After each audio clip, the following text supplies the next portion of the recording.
Hello aspirants. तो कैसे हो सब? तो स्वागत है अपने यूट्यूब चैनल पर अकबर आया सेकंड में।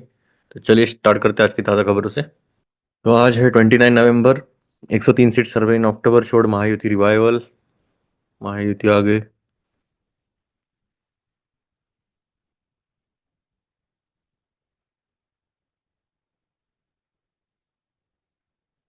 Supreme court to hear petition today against Sambhal mosque survey. ठीक है, मॉस्क के ऊपर चल रहा है ये सब मसला। ठीक ठाक है। CM Hemant Soren again. Jharkhand. Bangla responsible to protect minorities. चलिए हम सीधा भी आते हैं एडिटोरियल पर।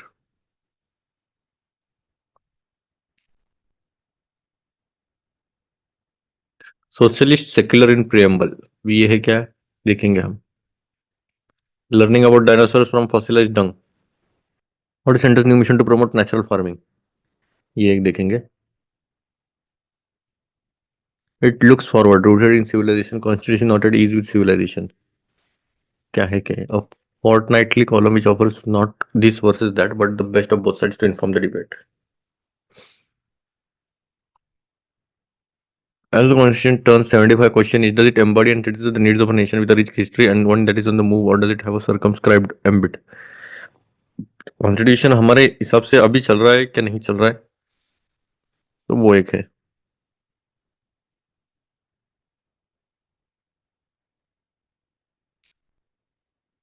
How to fix the JE. नहीं, इतना नहीं। Banana republic. US bankruptcy. Winging it like Bridget. What an older Miller or weird could touch us of low imperfection. Director.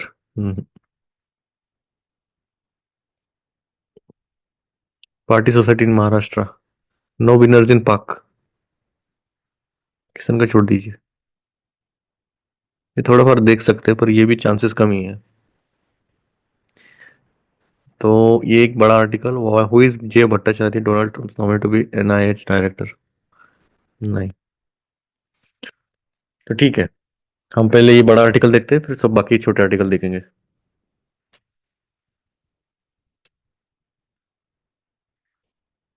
The Supreme Court has upheld the insertion of words socialist and secular in the preamble of the Constitution. What was its reasoning and how did the preamble come into being? वैसे preamble हमने chapter पढ़ लिया है, अगर आप देख सकते हो, इवन इस पर भी है। तो मेरे हिसाब से ये अलग से कुछ पढ़ने की जरूरत नहीं है। सोशलिस्ट और सेक्युलर इंट्रोड्यूस क्यों किया गया वो ही इंपॉर्टेंट है। बाकी तो इसमें किधर क्या हुआ था, डिबेट चल रहे थे। ठीक है, हम पढ़ ही लेंगे, चलो कोई नहीं, एक बार रिवीजन भी हो जाएगी।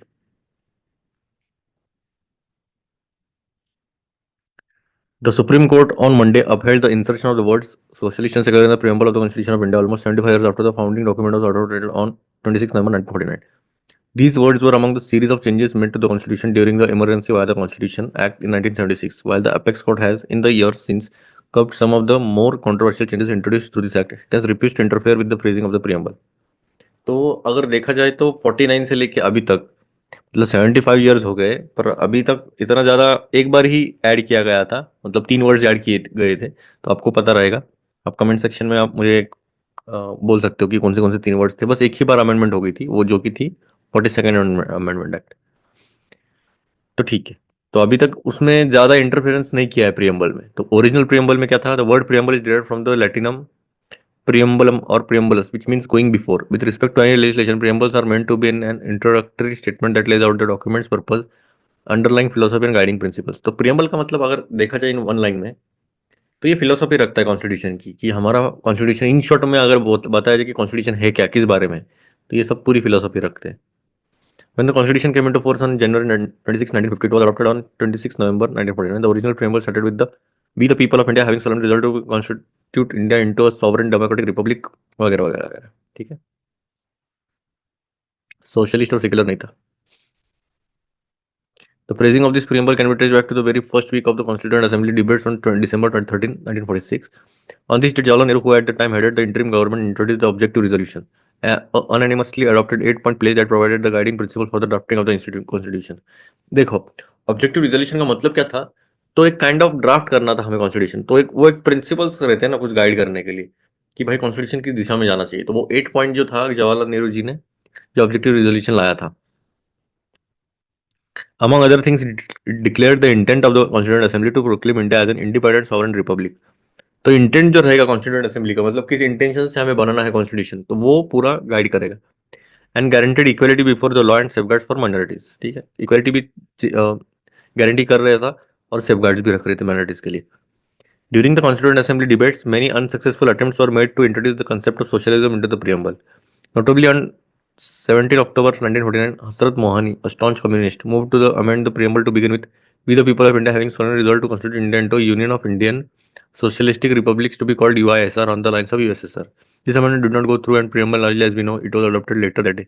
देखो, एक कम्युनिस्ट थे तो इन्होंने उनको थोड़ा यूएसएसआर का थोड़ा इन्फ्लुएंस था, रशिया का ज़्यादा इन्फ्लुएंस था, तो उन्हीं लाइंस पर जनरली सोशलिज्म के लाइंस पर ही इन्होंने बोला कि भाई जो ये जो स्टार्टिंग है तो ऐसा होना, उसके बदले यूआईएसआर होना चाहिए, union of Indian socialistic republics, ऐसा इन द लाइंस ऑफ, मतलब यूएसएसआर के जैसा कैसे लिख रही यूएसएसआर, वैसा यूआईएसआर हमारा इंडिया की तरफ से, पर लार्जली इतना एक्सेप्ट नहीं हुआ। ठीक है, that said the attempts to include the term socialist and secular were not restricted to the preamble alone। Previously, in November 1948, Professor K.T. Shah had moved an amendment to Article 1 of the Constitution। Shah had suggested that instead of India, that is Bharat, shall be a union of state.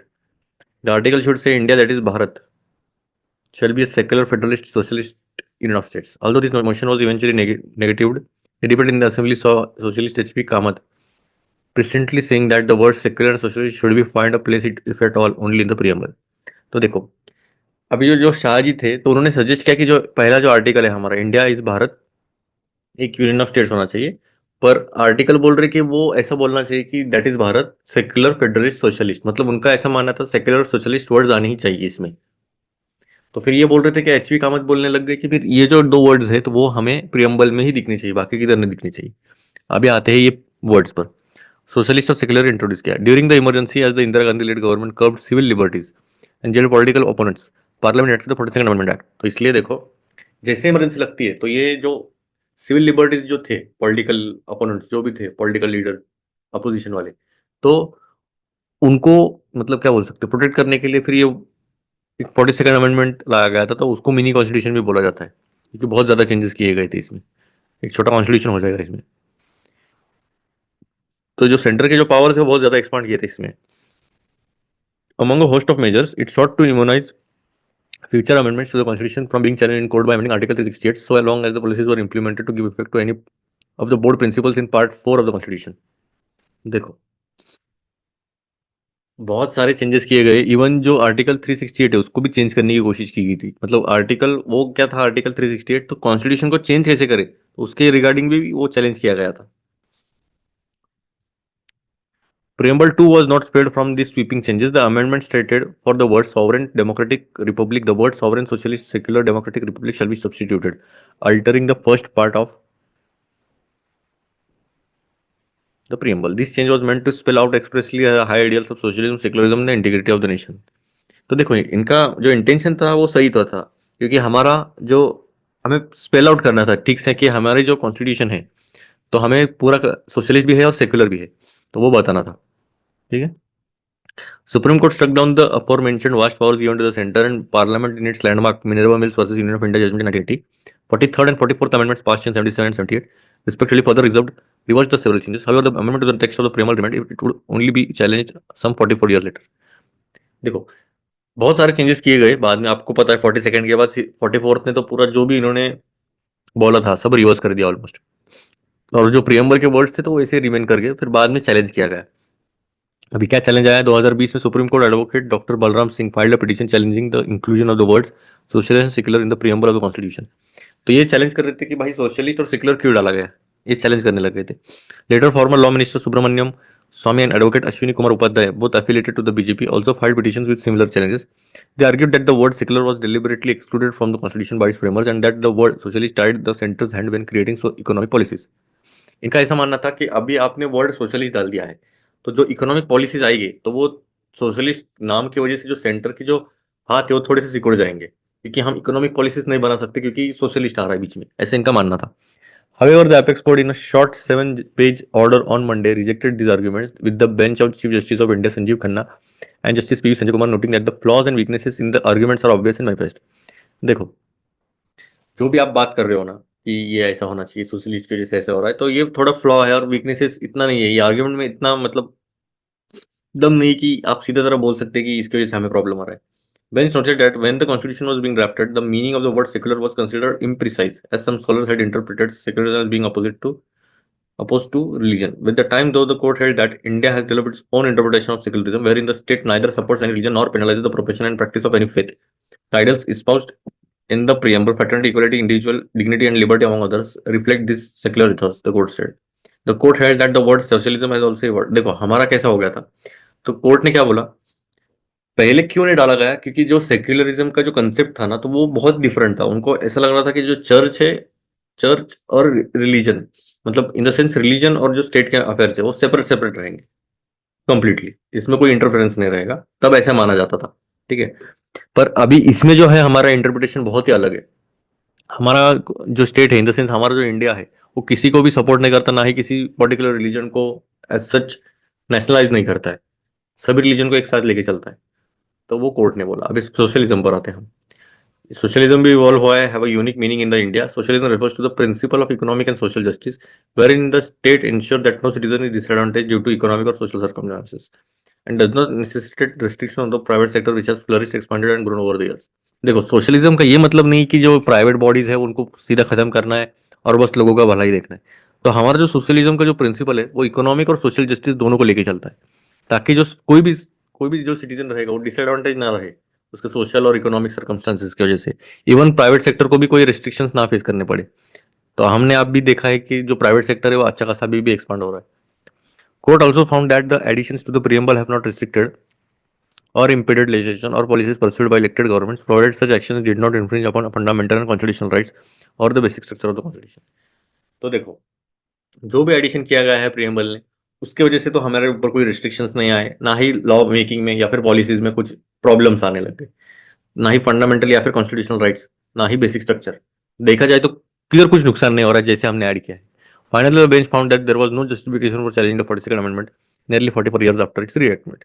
तो इसमें कुछ challenge करने की जरूरत ही नहीं थी, क्योंकि अभी तक तो कुछ नुकसान तो नहीं हुआ है ना, ये दो वर्ड ऐड करके ऐसा कुछ अलग नहीं हो रहा है. तो ये था पूरा प्रीएम्बल के दो वर्ड्स के रिगार्डिंग सोशलिस्ट और सेक्युलर. अभी हम देखते हैं सेंटर का न्यू मिशन, जो कि है नेचुरल फार्मिंग को प्रमोट करना. नेचुरल फार्मिंग मतलब क्या, जितना हो सकता है उतना पेस्टिसाइड्स का कम यूज करें, एक्चुअली जीरो बोल सकते हैं, और जितना नेचर के साथ चले उतना अच्छा ही है, ताकि पोल्यूशन वगैरह, ग्रीन हाउस गैस कम हो, ग्लोबल वार्मिंग कम हो.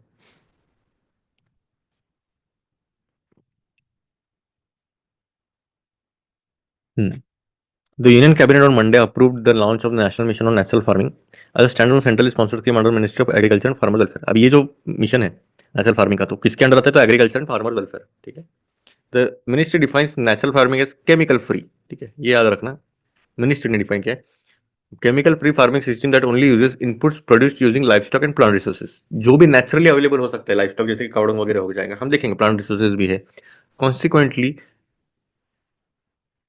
will be first implemented across district with high fertilizer consumption. ठीक है, देखते हैं व्हाट इज NMNF. क्या ये national mission for natural farming. तो प्रपोज इंप्रूव ऑन द भारतीय प्राकृतिक कृषि पद्धति BPKB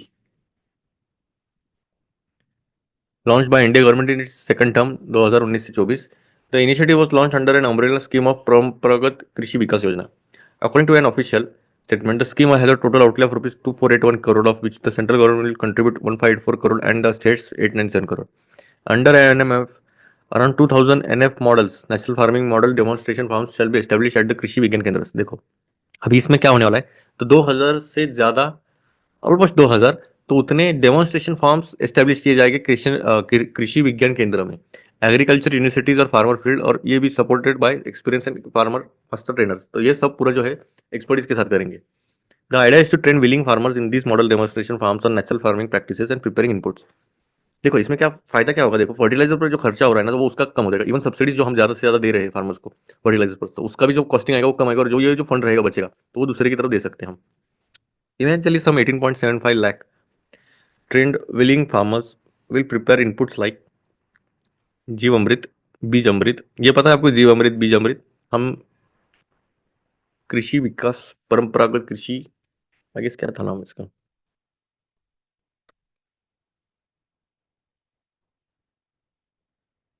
इसमें 3 स्कीम डाले हैं कृषि विकास में। सिंचाई थी और कोई तो था, मैं भूल रहा हूँ अभी, मैंने पढ़ा था ये।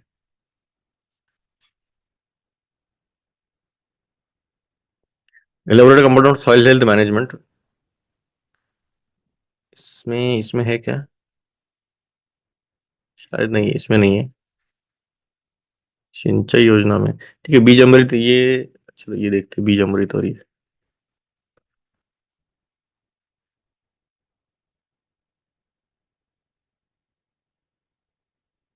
नेचुरल फार्मिंग के कंपोनेंट है ये, आई गेस। हमारे इंडियन है ये, उनका नाम भी अच्छा खासा मैं भूल रहा हूँ अभी, पर उन्होंने बहुत अच्छी तरह से बताया बीज अमृत ये सब कैसे कहाँ कहाँ से आएगा। जीरो बेस्ड नेचुरल फार्मिंग है आई गेस। देखो बीज अमृत क्या है, process include treatment of seed using cow dung, urine and lime based formulation. तो बीज जो रहेगा तो उसको ट्रीट किया जाएगा कावडंग से, यूरिन से और लाइम बेस से। जीवामृत क्या है? ये जो सॉइल की फर्टिलिटी है वो बढ़ाएंगे, कहाँ से? Cow urine, dung, pulses, jaggery concretion से। मल्चिंग क्या रहेगा?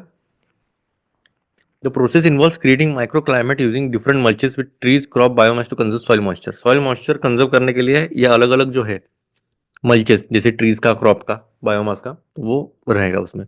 फिर वापस का क्या है? The process involving activating earthworms in the soil in order to create water vapour condensation. वापस का मतलब क्या? वर्मी कंपोस्टिंग बोल सकते हैं, मतलब अर्थवर्म्स का यूज करेंगे ताकि जो सॉइल का जो एरिएशन है, या फिर जो बोल सकते हैं इवेपोरेशन है, कंडेंसेशन है, मतलब पानी अंदर तक जाना चाहिए, तो उसके लिए वापसा बोलते हैं। बीज अमृत, जीव अमृत, मल्चिंग, प्लांट प्रोटेक्शन, तो मोटा मोटा पता रहेगा। देखो जीव अमृत, इसमें भी अलग अलग है कि कितना क्या क्या रहेगा, पूरा डिटेल में बताया है, ये साइट पर आप देख सकते हो नीति आयोग के। Mulching, Whapasa, plant protection, general principles of, ठीक है, ये काफी इंपॉर्टेंट है। Using their livestock, 30,000 Krishi Sakhis will be deployed for awareness generation, mobilization, and handholding of feeding farmers in the clusters. How has the new NDA government made a push for natural farming? The NDA's return to power in June after the Lok Sabha election saw a renewed focus on promoting natural farming. The was launched within the very first 100 days of the new government coming to power, with the intention to upscale the experience gained from the BPKP. An overall area of 22 lakh hectares has been brought under natural farming to date, with 34 lakh farmers engaged in the practice, according to government data. This includes 4 lakh hectares under BPKP and 78,000 hectares under Namami Gange. About 17 lakh are covered under various state government initiatives to promote natural farming. The mission aims to bring an additional 7.5 lakh hectares under natural farming, according to the official statement. In the next 2 years, MNF will be implemented in the 15,000 clusters in Gram Panchayats which are willing and reach 1 crore farmers and initiate natural farming. Why have a mission for natural farming? How is the latest initiative different from previous ones? तो अभी इसमें क्या बताया गया, पहले ये पीछे का देखते हैं। तो ये गवर्नमेंट ने कितना क्या क्या किया है प्रमोट करने के लिए, तो वो सब अलग अलग हेक्टर्स इन्वॉल्व किए हैं। और अभी का जो, अभी क्यों मिशन ला रहे हैं हम नेचुरल फार्मिंग का, और अभी लेटेस्ट इनिशिएटिव जो लिया गया है नेचुरल फार्मिंग का, वो कितना अलग है पिछले वाले से, तो वो ये इंपॉर्टेंट क्वेश्चन होता है मेंस के लिए। एनालिटिकल थिंकिंग भाई, अभी क्यों मिशन की जरूरत है नेचुरल फार्मिंग की, और ये जो लेटेस्ट इनिशिएटिव है कितना डिफरेंट है प्रीवियस वाले से। The mission to promote natural farming aims to combat the excessive use of fertilizers and will also reduce input cost for farmers. सबसे मेन मतलब क्या रहता है? एक तो है कि हम जो फर्टिलाइजर का यूज कर रहे हैं, अभी सब्सिडी दे रहे हैं, मतलब क्या, उसका जो कॉस्टिंग है वो कम हो रहा है, उसकी वजह से क्या, फार्मर्स क्या है वो बहुत ज्यादा ला रहे हैं और सीधा डाल रहे हैं, उनको ज्यादा नॉलेज की जरूरत ही नहीं है। हमें फ्री में ज्यादातर तो मिल रहा है, मतलब in the sense free kind of ही हो गया। और जो इनपुट कॉस्ट है, जो भी इनका इनपुट कॉस्ट लग रहा था फार्मर्स का, वो भी कम हो जाएगा अगर ये नेचुरल फार्मिंग प्रमोट करते तो। It would focus on rejuvenating soil health, fertility, quality, and building resilience to climate risks like waterlogging, flood, drought, reducing health risks to farmers from prolonged exposure to fertilizers and pesticides. तो ये थोड़े से minute level पे देखो अभी। एक तो पहली बात, जो सॉइल हेल्थ है वो अच्छी हो जाएगी, फर्टिलिटी, क्वालिटी, बिल्डिंग रेजिलियंस, ये क्लाइमेट रिस्क के वगैरह से वो भी अच्छा हो जाएगा। सॉइल की फर्टिलिटी रही तो जो पानी रुकने के चांसेस रहते हैं, फ्लड्स आते हैं, ड्रॉट्स आते हैं, तो वो पोरस अगर अच्छी लेयर निकल के जाती है तो उधर ही रुक जाते हैं, नीचे सिप डाउन नहीं होते। और जो हेल्थ फार्मर्स के हेल्थ रिस्क भी काफी ज्यादा कम हो जाएगा जब फर्टिलाइजर का एक्सपोजर मिलता है इनको। तो आपने देखा रहेगा, ये देख सकते हो आप, ये जो फर्टिलाइजर है काफी हार्मफुल रहते हैं। और ये देखो मास्क भी नहीं पहना इसने। Sources told the Indian Express that the agriculture ministry has identified 228 districts across 16 states with the input cells above the all India average during 2023. The number of farmers practicing natural farming was minimal in this district. Thus, the ministry will focus on districts with high chemical fertilizer sales. देखो ये एक targeting सही है क्योंकि जहां पर ज्यादा fertiliser use कर रहे हैं तो वो पहले टारगेट करने चाहिए. तो ये पहला स्टेप तो अच्छा लिया है. The ministry will focus on district high chemical fertiliser sales apart from the Namami Gange region and also along the main stem of river Ganga. अभी गंगा के आजू बाजू जो भी रहेगा ना केमिकल फर्टिलाइजर तो वो तो रहेगा ही. प्लस जो ज्यादा डिस्ट्रिक्ट यूज कर रहे हैं फर्टिलाइजर वो अर्ली रेंशियल इन सेवरल वेज. अभी अलग कैसे है. It is higher budgetary outlet. पहला तो है कि बजट बहुत ज्यादा दिया है इसको. Targets over 1 crore farmers. 1 crore farmers का टारगेट है. और सबसे important it aims to create an ecosystem for sustainable natural farming in the country. एक एनवायरमेंट क्रिएट करेंगे कि भाई नेचुरल फार्मिंग के ऊपर जरा फोकस करना चाहिए कंट्री में. Finally the NMNF also aims to establish scientifically supported common standards and easy farmer friendly certification procedures for naturally grown chemical free produce. Finally क्या करेंगे ये एक कॉमन स्टैंडर्ड रखेंगे कि ताकि जो फार्मर के लिए है वो इजी हो सके कॉमन स्टैंडर्ड्स फॉलो करना.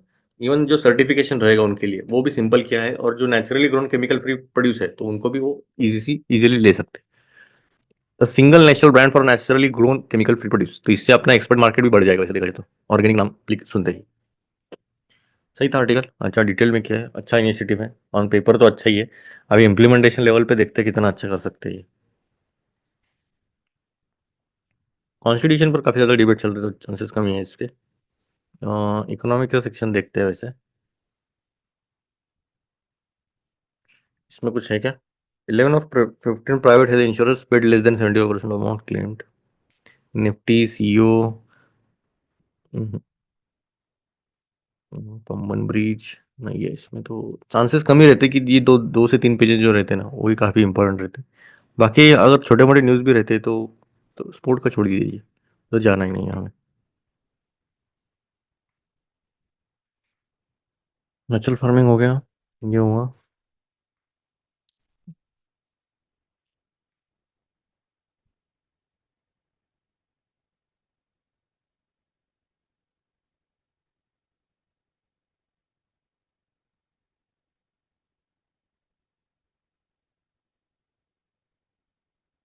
ये भी स्नो हो रहा है साउथ कोरिया में. ठंड बहुत ज्यादा बढ़ने वाली है अभी तो. इधर तो पुणे में तो 10 डिग्री सेल्सियस तक हो गया है. चांसेस लेस ही है.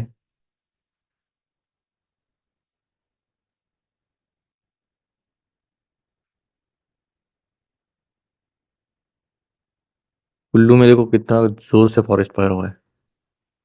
Bush fire.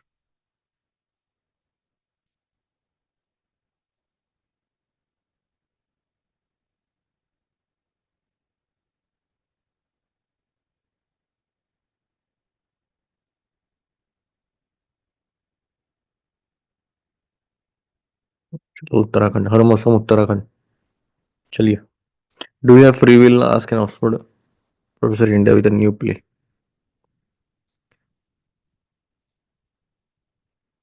Chances are less कि कुछ अच्छा निकल के आए.